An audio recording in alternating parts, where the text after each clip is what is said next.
नमस्कार, सगरमाथा प्राइम समाचारमा स्वागत छ। म कुलचन्द्र विष्ट। नमस्कार, म मेनुका श्रेष्ठ। सुरुमा मुख्य समाचार। आगामी आर्थिक वर्षको नीति तथा कार्यक्रम संसदमा प्रस्तुत। दोहोरो आर्थिक वृद्धिको आधार खडा भएको सरकारी दाबी।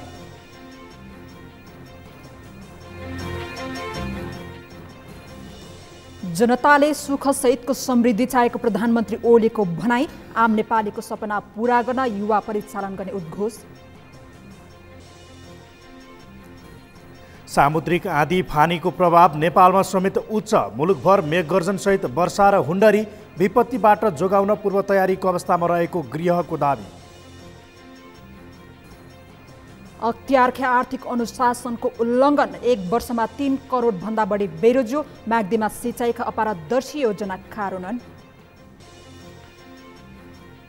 र भारतको पूर्वी तटीय क्षेत्रमा सामुद्रिक आँधीको त्रास। रेल सेवा र हवाई उडान प्रभावित। 10 लाख मानिसलाई सुरक्षित स्थानमा सारियो।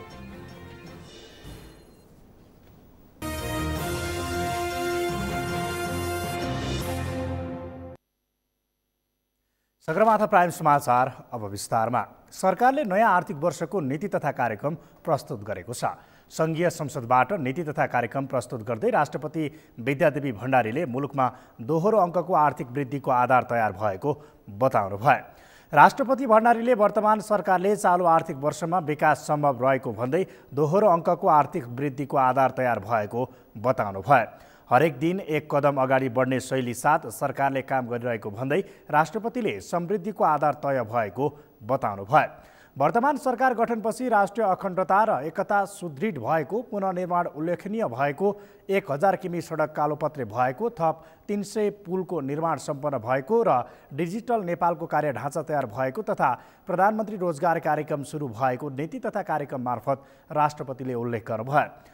उहाँले त्रिभुवन विमानस्थल 24 घण्टा सञ्चालन गर्ने र बुटिक विमानस्थल बनाउने काम भइरहेको जानकारी दिनुभयो। मुलुकमा जनताको जलविद्युत आयोजनाका अन्तर्गत जनताको सहभागितामा जलविद्युत आयोजनाहरू पनि तीव्र रूपमा निर्माण भइरहेको राष्ट्रपतिले बताउनुभयो।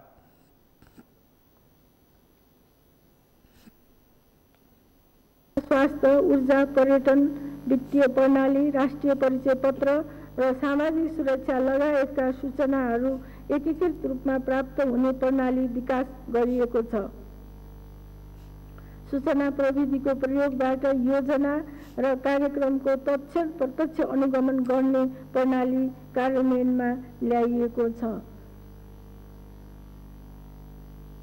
स्वदेशभित्रै रोजगारीका अवसरहरू व्यापक रूपमा सिर्जना गर्ने लक्ष्यका साथ प्रधानमन्त्री रोजगार कार्यक्रम कार्यान्वयनमा ल्याई सबै स्थानीय तहमा रोजगार सेवा केन्द्र स्थापना गरिएको छ। नेपाली श्रमिकहरूको हित अनुकूल हुने गरी मलेसिया र जापानसँग श्रम सम्झौता भएको छ। एकीकृत सामाजिक सुरक्षा योजना लागू गरी सबै नेपालीलाई सामाजिक संरक्षणको दायरामा ल्याइएको छ। ज्येष्ठ नागरिक स्वास्थ्य बिमा कार्यक्रम मार्फत देशभरका ज्येष्ठ नागरिकहरूको निःशुल्क स्वास्थ्य बिमा गर्न सुरु गरिएको छ। जनता आवास सुविधा उपलब्ध गराइएको, विद्यालय बाहिर रहेका मध्ये 81% विद्यार्थीलाई भर्ना गरिएको, प्राविधिक विद्यालय स्थापना सुरु भएको, 16 लाख नेपालीको स्वास्थ्य बिमा गरिसकिएको र भारत र नेपाल जोड्ने रेलमार्ग निर्माणको प्राविधिक कार्य सम्पन्न हुनुलाई राष्ट्रपतिले सरकारको सफलता भएको बताउनु भयो। राष्ट्रपति भण्डारीले चीनको हालै भ्रमणले दुई देशबीचको सम्बन्ध थप उचाइमा पुगेको दाबी गर्नुभयो। चीनले नेपालको समृद्ध नेपाल सुखी नेपालीको नारालाई पूरा गर्न हरसम्भव साथ दिने प्रतिबद्धता व्यक्त गरेको उहाँले बताउनुभयो। त्यस्तै सरकारले नीति तथा कार्यक्रम मार्फत नै सामाजिक सुरक्षा भत्ता वृद्धि गर्ने घोषणा गरेको छ।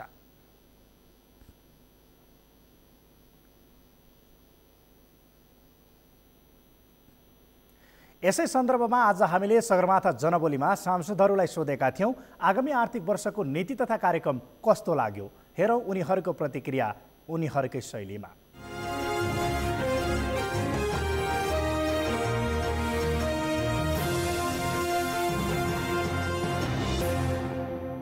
आम नेपाली जनताले अपेक्षा गरे बमोजिमको नीति तथा कार्यक्रम आउन सकेन यो नयाँ सरकारले पुराना सम्पन्न भइसकेका कामहरूलाई आफूले गरेका कामहरूको प्रगति विवरणका रूपमा भ्रमात्मक ढङ्गले प्रस्तुत गर्यो र सरकारले भावी कार्यक्रमहरू आशालाग्दो ढङ्गबाट प्रस्तुत गर्न सकेको छैन। परम्परागत ढङ्गको लाग्यो, अझ त्यस्तो नवीनता केही लागेन। सपना बाँड्न सरकारले छोड्ने भएन, गर्ने केही पनि भएन। त्यस कारण यसले भोलि आउने जनतामा आउने जुन निराशा छ त्यो हाम्रो लागि प्रतित्पादक हुन्छ कि भन्ने चिन्ता छ।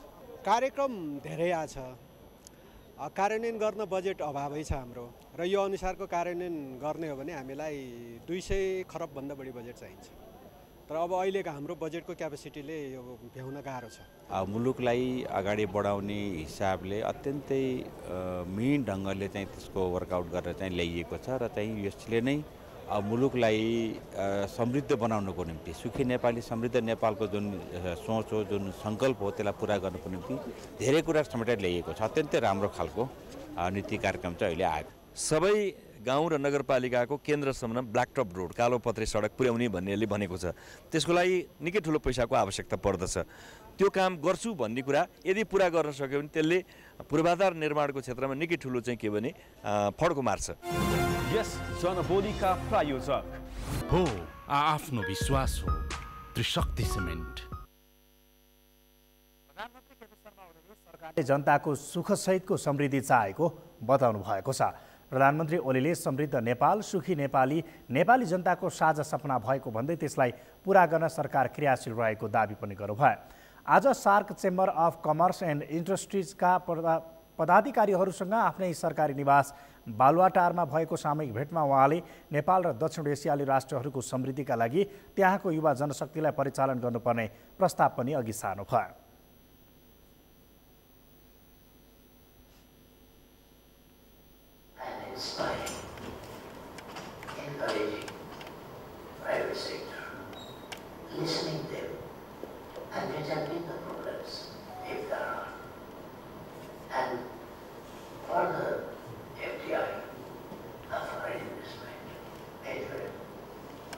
We guarantee the protection, the repatriation, all everything, but their security and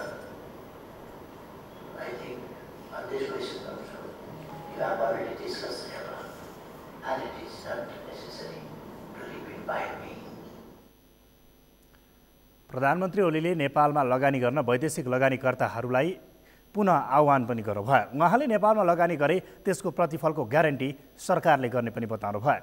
प्रधानमन्त्री ओलीले नेपालमा गरिएको लगानी खेर जान नदिन सरकारले सुशासनमा जोड दिएको पनि स्पष्ट पार्नुभयो। निजी क्षेत्रसँगको सहकार्यमा मुलुकलाई समृद्ध बनाउने सरकारको योजना रहेको पनि प्रधानमन्त्री ओलीको भनाइ छ। बङ्गालको खाडीमा विकास भएको सामुद्री चक्रवात फानीको प्रभाव नेपालमा पनि देखिन थालेको छ। यसैको प्रभावले पूर्वी नेपालका केही ठाउँमा मेघगर्जन सहित पानी पर्न थालेको छ। सोनी शाहीको रिपोर्ट। बङ्गालको खाडीमा विकास भएको सामुद्री चक्रवात फानीको प्रभाव नेपालमा पनि देखिन थालेको छ। यसैको प्रभाव पूर्वी नेपालका केही ठाउँमा शुक्रबार मेघ गर्जन सहित पानी परेको र यो परिवर्तन शनिबारसम्म कायम रहने मौसम पूर्वानुमान महाशाखाले जनाएको छ। महाशाखाका अनुसार यो चक्रवातको प्रत्येक प्रभाव नेपालमा नपर्ने भए पनि भारतको ओडिसा, झारखण्ड, पश्चिम बङ्गाल यसबाट बढी प्रभावित बनेका छन्। यसैको प्रभाव पूर्वी र मध्य नेपालमा देखिएको छ र आगामी 3 दिनसम्म यो चक्रवातको प्रभावले पूर्वी र मध्य क्षेत्रको हिमाली भेगमा मौसम बदलिरहने महाशाखाको अनुमान छ। यति बेला फानीको प्रभावले गर्दाखेरि नेपालको पूर्वी क्षेत्र लगायत मध्य क्षेत्रका स्थानहरूमा बदलीको अवस्था रहेको देखिन्छ भने केही स्थानहरूमा वर्षा पनि भइरहेको चाहिँ जानकारी हामीलाई प्राप्त भएको छ। तर जुन यो काठमाडौँमा अहिले वर्षा भइरहेको छ यति बेला यो चाहिँ फानीको प्रभावले नभइकन पश्चिमतिरबाट आएको पश्चिम वायुको प्रभावले गर्दाखेरि चाहिँ भएको हो। र जब यो पश्चिम बङ्गाल आसपास क्षेत्रमा पुगिसक्छ तब चाहिँ नेपालको पूर्वी क्षेत्र नजिकै पर्ने हुनाले यसको विशेष प्रभाव चाहिँ त्यति बेला नेपालको पूर्वी क्षेत्रमा पर्ने देखिन्छ। जसले गर्दाखेरि पूर्वी क्षेत्रको स्थानहरूमा अधिकांश स्थानहरूमा हल्कादेखि मध्यम वर्षा हुने साथै थोरै स्थानहरूमा भारी वर्षा पनि हुन सक्ने सम्भावना छ, साथै भुरी पदार्थको पनि सम्भावना चाहिँ रहेको देखिन्छ। यस्ता चक्रपात तथा आँधीले सामान्यदेखि बृहत धनजनको क्षति हुने र समुद्रसँग नजोडिएका नेपाल जस्ता मुलुकमा हावाहुरी तथा भारी वर्षा र चट्याङ पर्ने सम्भावना प्रबल हुन्छ। प्रिमनसुन सुरु भइसकेको बेला बङ्गालको खाडीमा विकास भइरहेको यस्तो प्राकृतिक विपत्तिबाट जोगाउन गृह मन्त्रालय अन्तर्गतको विपद पूर्व तयारी तथा प्रतिकार शाखाले आवश्यक सतर्कता अपनाइरहेको जनाएको छ। सतर्कता अपनाउन त्यो सम्बन्धित क्षेत्रका जिल्ला प्रशासन कार्यालयहरूलाई र हाम्रो नागरिक उड्डयन प्राधिकरणलाई, पर्यटन मन्त्रालयलाई अनुरोध गरिसकेका छौँ र आज पनि हामीले ताकेता गरेर त्यो ठाउँमा सतर्कता अपनाउन, हेलिकप्टर फ्लाइटहरू नगर्न, पर्यटकहरूलाई हिमालबाट तल ओर्लिन, सुरक्षित ठाउँमा बस्न, पदयात्रीहरूलाई सुरक्षित ठाउँमा बस्न र अब त्यति ठुलो हुन्डरी आएर वितण्डै मचाउने नभए पनि तराई क्षेत्रमा र अरू पहाडी क्षेत्रमा पनि सामान्य सतर्कता अपनाउनका लागि हामीले सबैलाई मिडिया मार्फत पनि, प्रशासन मार्फत पनि र मन्त्रालयहरू मार्फत पनि अनुरोध गरेका छौँ। मौसम पूर्वानुमान महाशाखाका अनुसार फानीको प्रभावका कारण शुक्रबार दिउँसोदेखि पूर्वी र मध्य नेपालमा हावाहुरी आउने, चट्याङ पर्ने र वर्षा हुने क्रम सुरु भएको छ। पश्चिमी वायु पनि सक्रिय भएकाले देशैभरि वर्षा भएको महाशाखाले जनाएको छ। हिमाली भेगमा हिमपात हुन सक्ने भन्दै शनिबारसम्मका लागि उच्च हिमाली भेगमा हेलिकप्टरको उडान नगर्न भनिएको छ र हिमाल आरोहणका क्रममा रहेका पर्वतारोहीलाई सुरक्षित क्याम्पमा झर्न आह्वान गरिएको छ। फानी र पश्चिमी वायुको प्रभाव शनिबारपछि कमजोर हुने र आइतबारदेखि मौसम सफा हुने महाशाखाको पूर्वानुमान छ। सन् 2014मा आएको समुद्री आँधीको प्रभावले नेपालका हिमाली क्षेत्रमा ठूलो हिमपात भएको थियो। हिमपात र हिम पहिरोमा परेर कम्तीमा 3 दर्जन व्यक्तिको मृत्यु भएको थियो भने 400 भन्दा बढीलाई जीवितै उद्धार गरिएको थियो। सगरमाथा टेलिभिजनका लागि क्यामेरामा अमित मचामसीका साथ सोनी शाही, काठमाडौँ।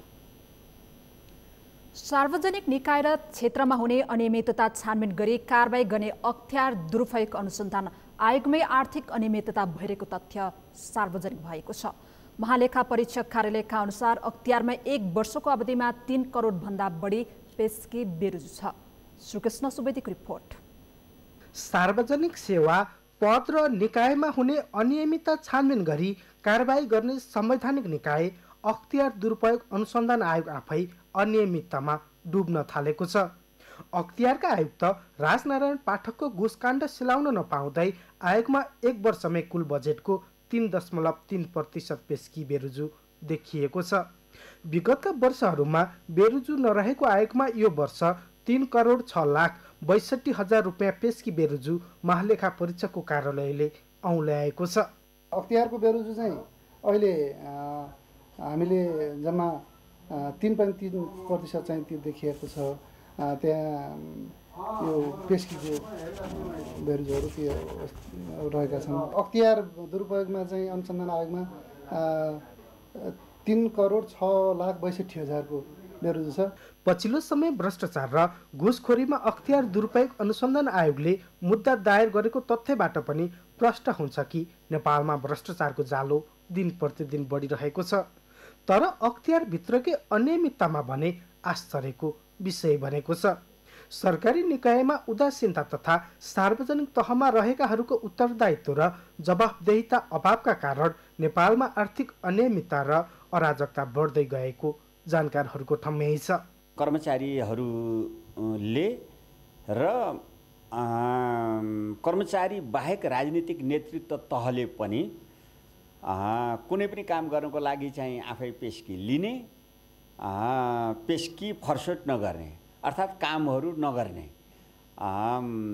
त्यो दुवै तहको चाहिँ छ। कर्मचारी संयन्त्र पनि त्यसमा चाहिँ छ र राजनीतिक नेतृत्व आदेश दिने, त्यसको जिम्मेवारी लिन चाहिँ पछि हट्ने। त्यसले गर्दाखेरि के भयो भने कानुन विपरीत दिएका पेस्कीहरू अथवा खर्च गरेका चाहिँ जुन रकमहरू छन्, अब तिनीहरू कानुन बमोजिम नभएपछि महालेखा परीक्षकले बेरुजु निकाल्छ। भ्रष्टाचार नियन्त्रणको सवालमा राजनीतिक उदासीनता र नियमनकारी निकाय कमजोर बनेकाले अपेक्षित रूपमा भ्रष्टाचार घट्न नसकेको हो। प्रशासनिक संयन्त्र चुस्त र राजनीतिक इमानदारी नभएसम्म भ्रष्टाचार घट्न नसक्ने विज्ञहरू बताउँछन्। सगरमाथा टेलिभिजनका लागि क्यामेरा पर्सन उत्सव वाग्लेका साथ श्रीकृष्ण सुवेदी, काठमाडौँ। जलस्रोत तथा सिंचाई विकास डिभिजन कार्यालयले प्रक्रिया मिचेर म्याग्दीमा अपारदर्शी योजना सञ्चालन गरेको छ। सार्वजनिक खरिद ऐन विपरीत माथिल्ला निकायबाट डिजाइन एस्टिमेट स्वीकृत नगराई उपभोक्ता समितिसँगको सम्झौता बिनै सिंचाई र नदी नियन्त्रणका योजना सञ्चालन भएको हो। म्याग्दीबाट सन्तोष गौतमको रिपोर्ट। जलस्रोत तथा सिंचाई विकास डिभिजन कार्यालयले आफू अनुकूलका व्यक्तिलाई उपभोक्ता समितिको पदाधिकारी बनाएको छ। यति मात्र होइन, उनीहरू मार्फत प्रक्रिया मिचेर सञ्चालन गरेका योजनाको पारदर्शिता, गुणस्तरीयता, मितव्ययिता र प्रभावकारितामा समेत प्रश्न उठेको छ।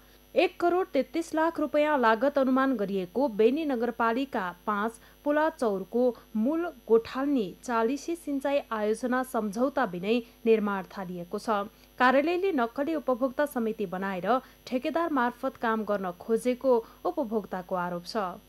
यहाँ भएका 2टा पोखरी एउटै राम्रो बनाएर यहाँकालाई पनि र तँलाई पनि समेट्ने खालको बनाउन पर्यो। पारदर्शी हुन पर्यो। भएको पनि अहिलेसम्म हुन पनि पर्यो। 2 सातादेखि काम भइरहेको आयोजनाको बजेट र गर्नुपर्ने कामको विवरण लुकाउन खोजिएको भन्दै स्थानीयले विरोध समेत जनाएका छन्। डाँडाखेत, कुमाल्नी, फुर्के सल्लाहको 2000 रोपनी भन्दा बढी क्षेत्रफलमा सिंचाई सुविधा विस्तार गर्न तयार पारिएको प्राविधिक प्रतिवेदन समेत स्वीकृत भइसकेको छैन।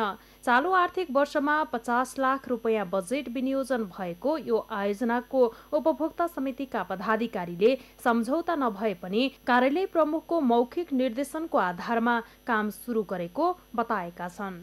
कार्यक्रम आउँदै गर्छ, सम्झौता गर्दै गर्नु र काम अगाडि बढाउनु भन्ने हिसाबले हामीलाई त्यो खालको भनाइ भनेको हुनाले हामीले चाहिँ छिटोभन्दा छिटो यो काम सम्पन्न गर्नुपर्छ भन्ने अभिप्रायले हामीले यो काम थालेको।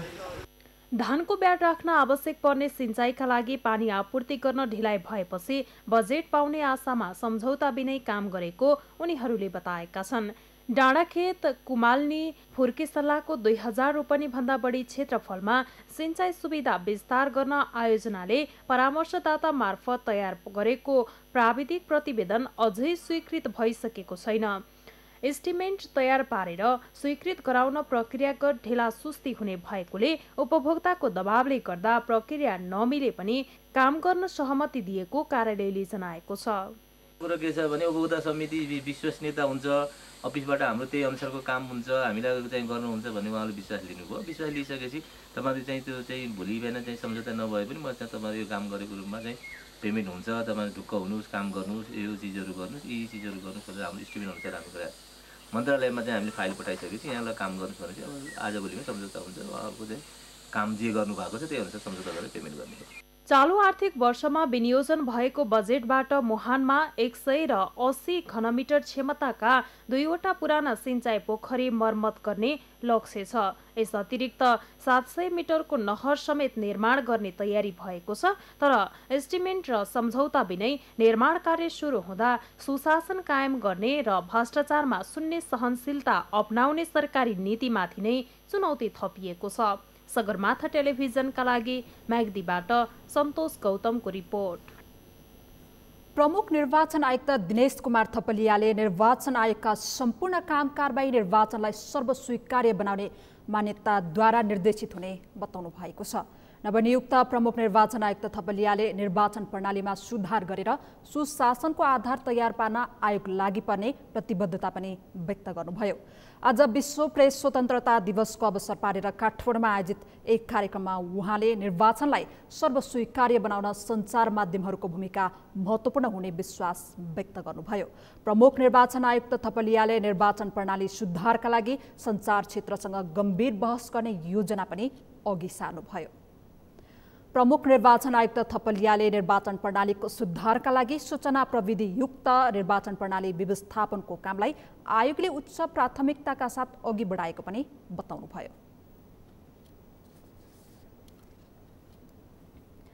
सगरमाथा प्राइम समाचारमा अब एकैछिन विश्रामपछि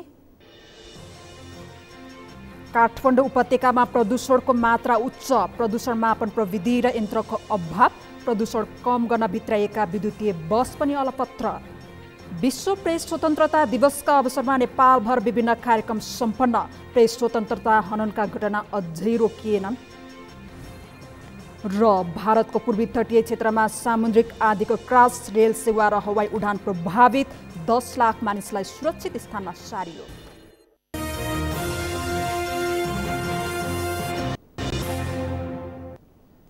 विश्रामपछि सगरमाथा प्राइम समाचारमा स्वागत छ। अब बाँकी समाचार। सञ्चार तथा सूचना प्रविधि मन्त्री गोकुल बास्कोटाले सञ्चार माध्यमहरूले बाटो बिराएको टिप्पणी गर्नुभएको छ। मन्त्री बास्कोटाले लोकतान्त्रिक मूल्य र मान्यता स्थापित गराउने आन्दोलनको अगुवाई गरेको कम्युनिस्ट पार्टी नेतृत्वको सरकारलाई समेत लोकतन्त्र विरोधी देखाउने प्रयास गरिएको भन्दै सञ्चार माध्यमहरूप्रति गुनासो पनि गर्नुभयो। विश्व प्रेस स्वतन्त्रता दिवसको अवसर पारेर आज काठमाडौँमा आयोजित एक कार्यक्रममा उहाँले संविधानले पूर्ण प्रेस स्वतन्त्रताको प्रत्याभूति गरेको भन्दै त्यसको प्रयोगमा सङ्कुचन वा कमजोर बनाउने काम हुनै नसक्ने पनि दोहोर्याउनुभयो। नागरिक स्वतन्त्रता र प्रेस स्वतन्त्रता नेपालको इतिहास भूगोल खुलापनका कारण पनि सङ्कुचन हुनै नसक्ने मन्त्री बास्कोटाको तर्क छ। कार्यक्रममा नेपाल पत्रकार महासङ्घका अध्यक्ष गोविन्द आचार्यले प्रेस मैत्री कानुन निर्माण गर्न सरकारको गम्भीर ध्यानकर्षण गराउनुभयो। उहाँले प्रेस स्वतन्त्रताको रक्षाका लागि जवाफदेही भएर पत्रकारिता गर्नुपर्ने आवश्यकता पनि औल्याउनुभयो। कार्यक्रममा मन्त्री बास्कोटाले दक्षिण एसियाली प्रेस स्वतन्त्रता सम्बन्धी प्रतिवेदन पनि सार्वजनिक गर्नुभएको थियो। सरकारले यही वैशाखभित्र समायोजनमा गएका कर्मचारीहरूको सबै गुनासो सम्बोधन गर्ने तयारी गरेको छ। संघीय मामिला तथा सामान्य प्रशासन मन्त्री लालबाबु पण्डितले सकेसम्म यही वैशाख महिनाभित्र समायोजनमा गएका सबै कर्मचारीहरूको गुनासो सम्बोधन गर्ने तयारीका साथ काम भइरहेको बताउनुभयो। आज काठमाडौँमा भएको साक्षात्कार कार्यक्रममा उहाँले महिला र बिरामी परेका कर्मचारीहरूको गुनासो सुनवाईको कामलाई पहिलो प्राथमिकतामा राखिएको पनि स्पष्ट पार्नुभयो। समायोजनका क्रममा फरक फरक ठाउँमा परेका श्रीमान श्रीमतीका लागि पनि सहज व्यवस्थापन मिलाउने सरकारको तयारी रहेको मन्त्री पण्डितले बताउनुभयो। मन्त्री पण्डितले समायोजनमा गएका प्रशासनतर्फका कर्मचारीहरूको गुनासो सम्बोधन गर्ने काम सकिएको र अहिले स्वास्थ्य क्षेत्रका कर्मचारीहरूको गुनासो सम्बोधनको काम भइरहेको पनि जानकारी दिनुभयो। नेपाली कांग्रेसका केन्द्रीय सदस्य डाक्टर शेखर कोइरालाले तदर्थवादमा कांग्रेस चल्न नसक्ने भन्दै नेतृत्व असक्षम भएको आरोप लगाउनु भएको छ। प्रेस युनियन काभ्रेको छैटौं अधिवेशनलाई आज सम्बोधन गर्दै नेता कोइरालाले तल्लो तहदेखि केन्द्रसम्म पार्टीको विभिन्न भातृ संगठनको अधिवेशन र नयाँ नेतृत्व छनौट गर्नुपर्ने भए पनि तदर्थवादमा व्यक्ति बलियो बनाउने खेलमा नेतृत्व लागेको भन्दै उहाँले आलोचना गर्नुभएको हो। आफू विरुद्ध समाचार आएपछि फेक समाचार भएको आरोप लगाउने व्यक्तिमा अमेरिकन राष्ट्रपतिपछि दोस्रोमा नेपालका प्रधानमन्त्री रहेको भन्दै उहाँले त्यसतर्फ सुध्रन आग्रह गर्नुभयो। सामाजिक सञ्जाल प्रयोगकर्ता र पत्रकारलाई एउटै टोकरीमा हाल्दा अदालतको अपमान हुने गरी अदालतले छाडेका पत्रकारलाई अदालत परिसरमै गिरफ्तार गरिनु दुःखद भएको बताउनुभयो। कार्यक्रममा प्रेस युनियनका अध्यक्ष बद्रेश सिग्देलले प्रेस स्वतन्त्रताका लागि राज्य गैर जिम्मेवार बन्दा पत्रकारहरूलाई दुःख दिने काम मात्रै भइरहेको जिकिर गर्नुभयो। काठमाडौँ उपत्यकामा प्रदूषणको मात्रा दिन प्रतिदिन बढ्दै गएको छ। सवारी साधनबाट उत्पन्न हुने धुवाँ नै प्रदूषणको मुख्य कारण रहेको वातावरणविदहरू बताउँछन्। सबैभन्दा धेरै काठमाडौँको वायु प्रदूषण रहेको तथ्याङ्क सार्वजनिक गरिए पनि प्रदूषण मापन गर्ने प्रविधि र यन्त्रको अभावका कारण प्रदूषणको मात्रा कस्तो छ र यसले मानव स्वास्थ्यमा कस्तो प्रभाव परिरहेको छ भने आकलन समेत भएको छैन। सृजना मिश्रको रिपोर्ट। गर्मी बढेसँगै काठमाडौँवासीले बाक्लो मास्क लगाएर हिँड्नुपर्ने बाध्यता छ। काठमाडौँ महानगरपालिकाले मास्क मुक्त काठमाडौँ बनाउने घोषणा भए पनि यो बाध्यता हटेको छैन। प्रदूषणकै कारण सर्वसाधारण विभिन्न रोगको शिकार बन्न बाध्य भएका छन्। वायु प्रदूषण यो एकदम व्यापक मात्रामा छ, जुन चाहिँ विश्व स्वास्थ्य सङ्गठनले निर्धारण गरेको जुन निश्चित एउटा इकाइ हुन्छ, त्यो इकाइभन्दा धेरै नै मात्रामा काठमाडौँमा व्यापक प्रदूषण छ र यो प्रदूषणले जनमानसमा निकै ठुलो क्षति पुर्याएको छ। कति अक्सर पारेछ हेर्नु न, अब आँखा हेरेर हिँड्नु हुँदैन, धुलोले पोलेर कस्तो पोलिरहेछ, मुख छोपेर हिँड्नुपर्छ, अक्सर कति भएको छ, धेरै भएको छ नि।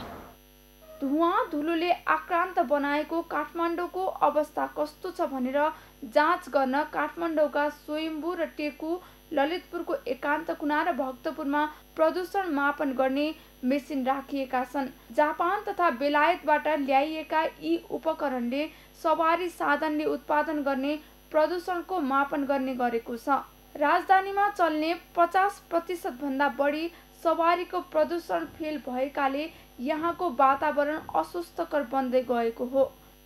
प्रदूषणको चाहिँ अहिले पनि दैनिक 2 ठाउँ हैन, हामीसँग मेसिनको अभावले गर्दा अहिले एक ठाउँ मात्रै गरेका छौँ।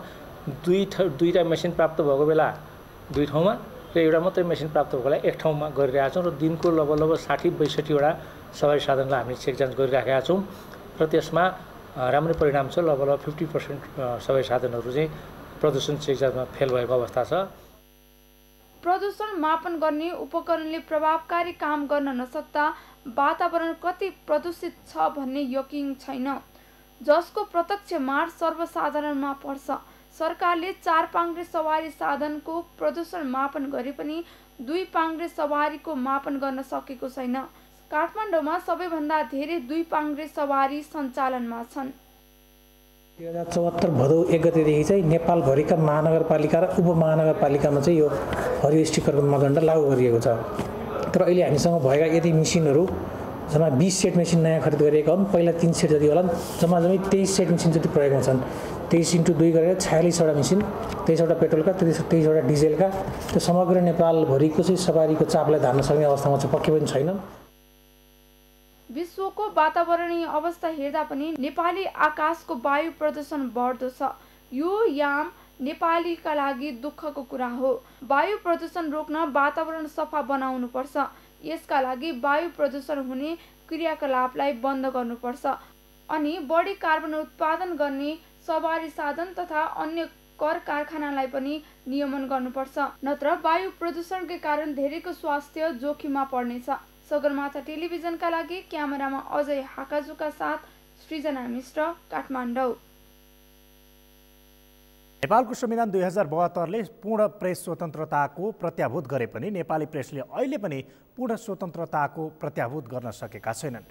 समाचार लेखेकै आधारमा कुनै पनि पत्रकारले कारबाही भोग्नु नपर्ने संविधानमा उल्लेख भए पनि 1 वर्षको अवधिमा 60 भन्दा बढी प्रेस स्वतन्त्रता हननका घटना भएका छन्। अन्जना लामिछानेको रिपोर्ट। मे 3 अर्थात् विश्व प्रेस स्वतन्त्रता दिवस प्रेस स्वतन्त्रताको आधारभूत सिद्धान्तको समीक्षा, प्रेस स्वतन्त्रताका अवस्थाको मूल्याङ्कन, प्रेस स्वतन्त्रता उल्लङ्घन विरुद्ध आवाज उठाउने र आफ्नो दायित्व वहन गर्ने क्रममा ज्यान गुमाएका पत्रकारको सम्झनामा यस दिन विश्वभर प्रेस स्वतन्त्रता दिवस मनाइदै आएको छ।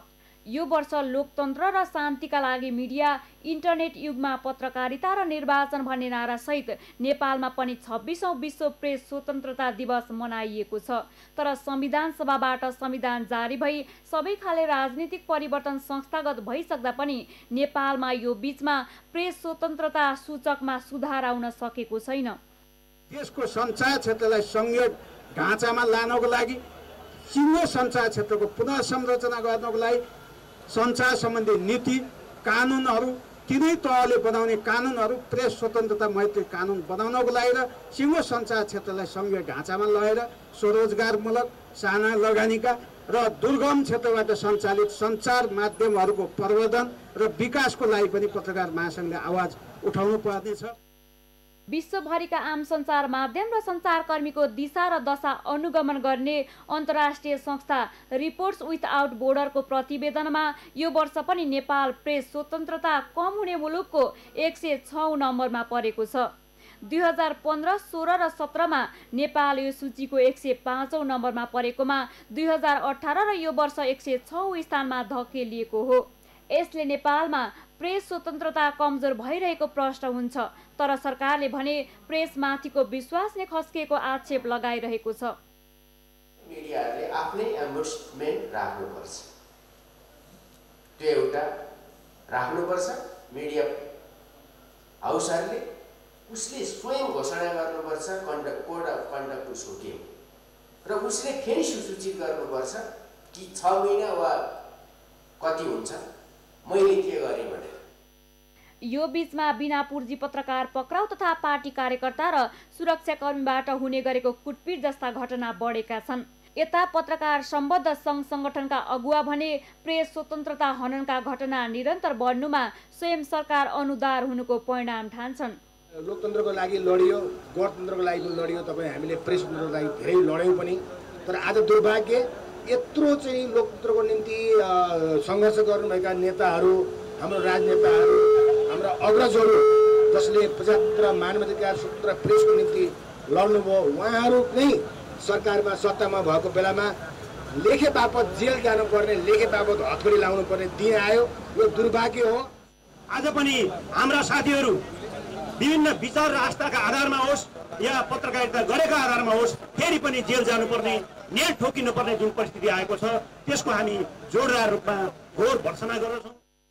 1 वर्षको अवधिमा एक सञ्चारकर्मीको ज्यान गएको छ भने समाचार लेखेका आधारमा पत्रकारमाथि आक्रमण, दुर्व्यवहार तथा धरकपट जस्ता घटना दोहोरिएका छन्। संविधानले सुनिश्चित गरेको प्रेस स्वतन्त्रतामा अंकुश लगाउने किसिमका ऐन कानुन बनाउने प्रयास भएको छ र स्वतन्त्रपूर्वक सूचना सङ्कलन गर्न बाधा पुग्ने, खोजी पत्रकारिता गर्नै नसकिने प्रावधान सहितका ऐन कानुन तर्जुमा गरिएका छन्। यो प्रेस स्वतन्त्रता हनन र स्वतन्त्र प्रेसमाथि अंकुश लगाउने प्रयत्न हो जुन संविधान प्रतिकूल छ। सगरमाथा टेलिभिजनका लागि क्यामेरामा विकल श्रेष्ठका साथ Anjana Lamichhane, Kathmandu. Lions club of Kathmandu हाइटले ओखलढुङ्गा विपद व्यवस्थापन समाजलाई व्हीलचेयर प्रदान गरेको छ। काठमाडौँमा आयोजित एक कार्यक्रमका बीच क्लबले समाजसेवाको क्षेत्रमा क्रियाशील रहँदै आएको समाजलाई निरन्तर काम गर्न प्रेरणा प्रदान गर्ने लक्ष्यसहित 10 स्थान व्हीलचेयर प्रदान गरेको हो। सक्षम रेग्मीको रिपोर्ट। सामाजिक सेवाको क्षेत्रमा लामो समयदेखि काम गर्दै आएको लायन्स क्लब अफ काठमाडौँ हाइटले ओखलढुङ्गा विपद व्यवस्थापन समाजलाई 10 स्थान व्हीलचेयर प्रदान गरेको छ। अपाङ्गता भएका व्यक्तिको सहयोगका लागि काम गर्दै आएको समाजलाई थप सामाजिक काम गर्ने हौसला प्रदान गर्न क्लबले व्हीलचेयर प्रदान गरेको हो। सगरमाथा टेलिभिजनको सभा हलमा भएको कार्यक्रममा लायन्स क्लबका पदाधिकारीले सामाजिक क्षेत्रमा काम गरिरहेको ओखलढुङ्गा विपद व्यवस्थापन समाजलाई सहयोग गर्न पाउँदा खुसी लागेको बताए। आज हामीले तपाईहरुको माझ यसरी बोल्न पाउँदा र तपाईहरुसँग यसो सहकार्य गर्न पाउँदा र ओखलढुङ्गासँग धेरै पुरानो नाता पनि एक त राजनीतिक सप्तरीको ठिटो म सदरमुकामको ठिटो तपाईहरु ओखलढुङ्गाको भए पनि गुरु केदार बराल बिचमा हुनुहुन्छ। हामी एक आपसमा सहकार्य गरि नै रहन्छौँ। लायन्स क्लब काठमाडौँ हाइट ओखलढुङ्गासँग भावनात्मक रूपमा एकता जगाउन चाहन्छ। त्यो अभियानलाई हामी पहिला सुरु गरेका थियौँ र भोलिका दिनमा अझ यसलाई चाहिँ अझ कति सकिन्छ हामीले कति यो भन्दा गर्न सक्छौँ त्यो क्रममा त्यसको लागि हाम्रो प्रतिबद्धता जाहेर गर्छु म। हजुरको माग भएको हुनाले अघि व्हीलचेयरको कुरा त अहिले आइसकेको छ, यति नै पुग्नेवाला छ नि। यो त हाम्रो सिम्बोलिक हो नि। 10 जना मान्छेलाई अहिले दिएको 10 वटा व्हीलचेयर के पुग्ला? जिल्लाभरि कतिवटा डाटा होला हाम्रो अहिले जिल्लामा? अब हाम्रो ओखलढुङ्गा विपद व्यवस्थापनसँग त ओभरअल कुरा हो। यसको भिजन त धेरै विपद पर्दामा सहयोग गर्ने। तपाईँका आवश्यकताहरू, तपाईँका अभावहरू हामीसँग ल्याउनुहोस्। हामीले सक्दो हामीले गर्छौँ, हामीले सकेनौँ हामीले अन्तर्राष्ट्रिय अनुरोध गर्छौँ, त्यहाँबाट हामी लिएर आउँछौँ। क्लबको सहयोगले सामाजिक क्षेत्रमा काम गर्नका लागि अझै हौसला मिलेको समाजका पदाधिकारीहरूले बताएका छन्।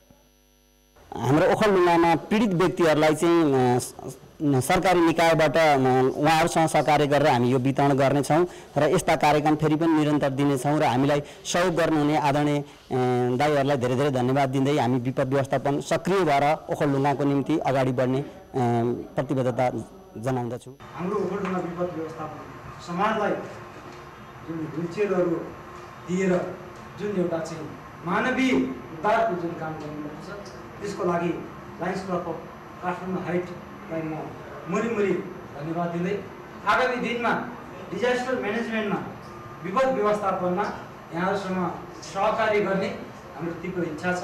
यहाँहरूले विगतका दिनमा गरेको सहकार्यलाई हामी यसको फेरि निरन्तरताको अपेक्षा गर्छौँ र भोलिका दिनमा पनि यो लायन्स क्लब अफ काठमाडौँ हाइटले ओखलढुङ्गा विपद व्यवस्थापनसँग सहकार्य गरेर ओखलढुङ्गाका विभिन्न क्लस्टरमा स्वास्थ्य शिविरहरू राख्ने कुरामा यहाँहरूले सहयोग गरिदिनु भयो भने हामी आभारी हुनेछौँ। आज यति खुसी भएका छौँ हामीले ओखलढुङ्गा र यो लायन्स क्लब अफ काठमाडौँ हाइटसँग एउटा साथी र सहकार्य भएर एउटा मित्रता गाँस्ने अवसर पाइयो। साह्रो खुसी लागेको छ।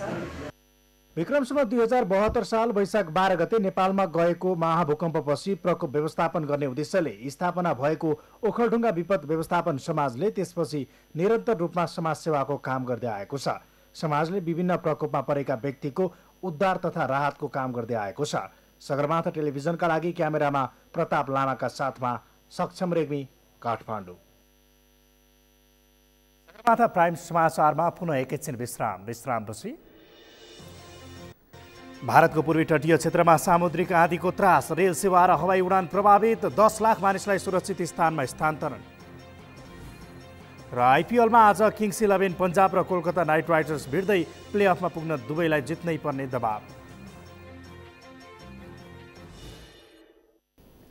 अब पालो अर्थ समाचारको। अर्थ समाचारका प्रायोजक हो आफ्नो विश्वास हो त्रिशक्ति सिमेन्ट। बसाई सराईलाई रोक्न लमजुङको दोर्दी गाउँपालिका 6 ताजेमा होमस्टे सञ्चालन गरिएको छ। 55 घरधुरी रहेको ताजेमा युवाहरूकै सक्रियतामा होमस्टे सञ्चालन गरिएको हो।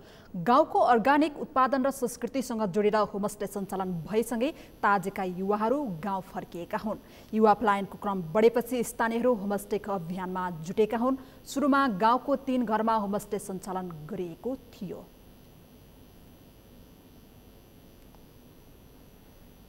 होमस्टे सञ्चालनमा स्थानीय आमा समूहले युवाहरूलाई साथ दिएका छन्। ताजे गाउँका घले गुरुङ, तामाङ र दलित बस्ती रहेको छ। अब मौसम सम्बन्धी जानकारी। यस मौसम समाचारका प्रायोजक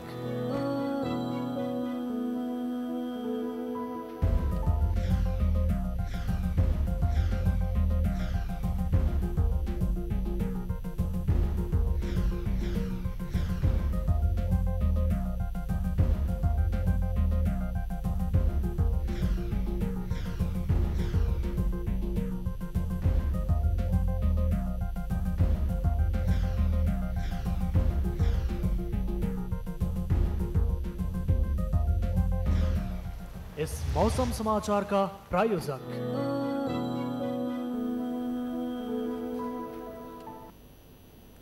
यो सँगै हामी सगरमाथा प्राइम समाचारको अन्त्यमा छौँ। अन्त्यमा मुख्य समाचार फेरि एकपटक। आगामी आर्थिक वर्षको नीति तथा कार्यक्रम संसदमा प्रस्तुत, दोहोरो आर्थिक वृद्धिको आधार खडा भएको सरकारी दाबी। जनताले सुखसहितको समृद्धि चाहेको प्रधानमन्त्री ओलीको भनाई। आम नेपालीको सपना पूरा गर्न युवा परिचालन गर्ने उद्घोष। सामुद्रिक आँधी फानीको प्रभाव नेपालमा समेत उच्च, मुलुकभर मेघगर्जनसहित वर्षा र हुण्डरी विपत्तिबाट जोगाउन पूर्व तयारीको अवस्थामा रहेको गृहको दाबी। अख्तियारबाटै आर्थिक अनुशासनको उल्लङ्घन, 1 वर्षमा 3 करोड भन्दा बढी बेरोजो, म्याग्दीमा सिँचाइका अपारदर्शी योजना कार्यान्वयन। र भारतको पूर्वी तटीय क्षेत्रमा सामुद्रिक आँधीको त्रास, रेल सेवा र हवाई उडान प्रभावित, 10 लाख मानिसलाई सुरक्षित स्थानमा सारियो। हवस् त सगरमाथा प्राइम समाचार अहिलेलाई सकियो। तपाईँ समाचार बुलेटिनका साथै सगरमाथा टेलिभिजनका सम्पूर्ण कार्यक्रम www.sagarmatha.tv मा पनि पढ्न र हेर्न सक्नुहुनेछ। साथै युट्युबमा youtube.com/sagarmatha TV नेपालमा हेर्न सक्नुहुनेछ। मोबाइलमा प्ले स्टोर तथा एप स्टोरमा गई सगरमाथा टिभी एप डाउनलोड गरी हामीलाई प्रत्यक्ष हेर्न सक्नुहुनेछ। साथै तपाईँ हामीलाई फेसबुकमा पनि facebook.com/STV नेपालमा फलो गर्न सक्नुहुनेछ। समाचारको शिखर, नेपालको गौरव, नेपालको पहिलो न्युज च्यानल सगरमाथा टेलिभिजन हेर्दै गर्नुहोला। नमस्कार।